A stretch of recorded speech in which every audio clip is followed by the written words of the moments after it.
大家好，我是小安，欢迎你来到我的频道。首先，非常感谢您在百忙之中观看我的视频。我们日常生活中，很多老年朋友们早晨起来总会有那么一口痰的，甚至有些人喉咙里面有很多的痰，总是吐也吐不完，特别是一些肺气肿、慢支、慢阻肺的人群，喉咙里面的痰特别的多。其实这个痰是怎么来的呢？如果你是这一类人群，一定要有一个认知的，这个痰是湿组成的痰，不管它是湿也好，痰也罢，它们同一类的东西。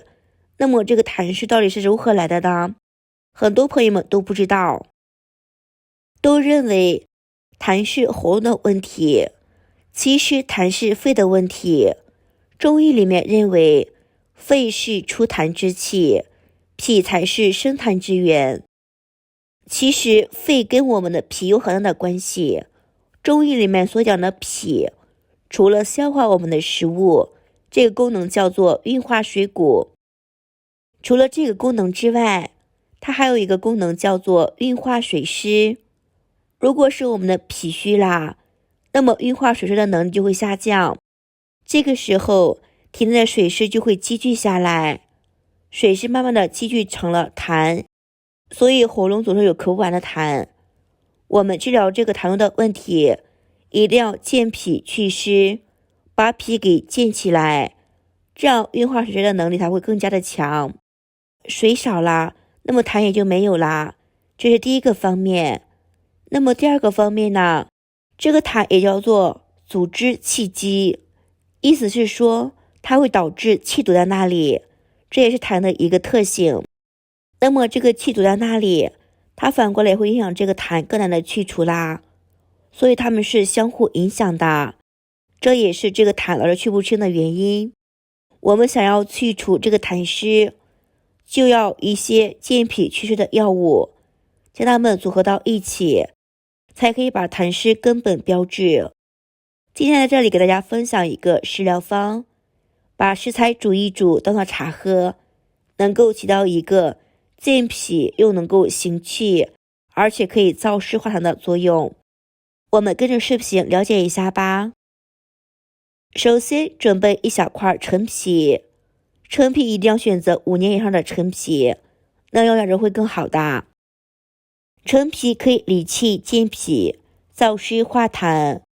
理气的意思是，当脾胃气机不通畅，出现了内部饱胀感的时候，陈皮可以理脾胃之气，提高脾胃的运化能力，所以叫做理气健脾。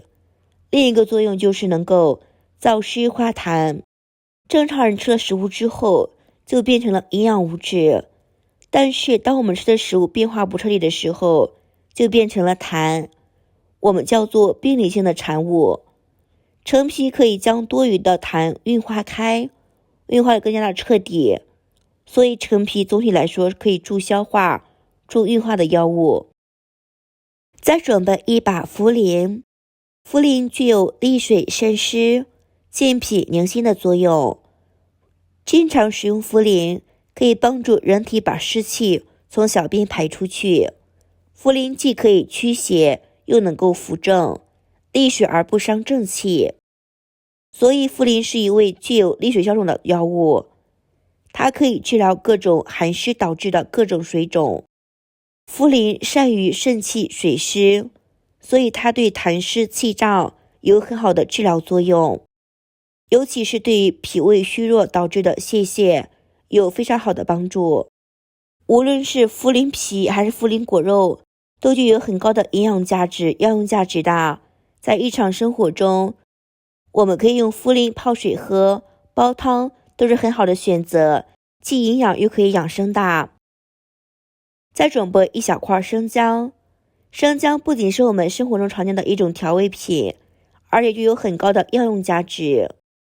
生姜味辛，性温，具有发汗解表、温中止咳、温肺止咳、解毒的功效，而且具有健脾开胃、增进食欲的作用，民间有早吃3片姜胜过人参汤的说法，说明了生姜应该在早上食用。一天之计在于晨，早晨人体阳气生发，需要提起精神面对一天的工作，所以早晨吃生姜对于补充阳气、提神醒脑有很好的效果。生姜入脾胃经，具有开胃助消化的作用。经常吃生姜还可以驱寒，特别是天气出现变化的时候，可以多吃一些生姜，能够通阳御寒，温脾暖胃，激发脾胃的消化吸收功能，散发体表的寒气，这样可以起到预防感冒咳嗽的作用的。特别对于一些胃溃疡、虚寒胃炎、肠胃的病人，都可以多吃生姜，能够有效的改善恶心呕吐的症状。下面准备1颗梨，我们把梨用手搓一搓，洗干净。梨是一种特别好的滋补佳品，营养比较丰富，口感多层的，既好吃又美味。梨是一种常见的水果，梨性寒味甘，是一种寒性水果，具有止咳化痰、润肺清燥、养血生津的功效。梨子口感能够刺激口中的腺体分泌，稀释痰液，对咳嗽有很好的缓解作用。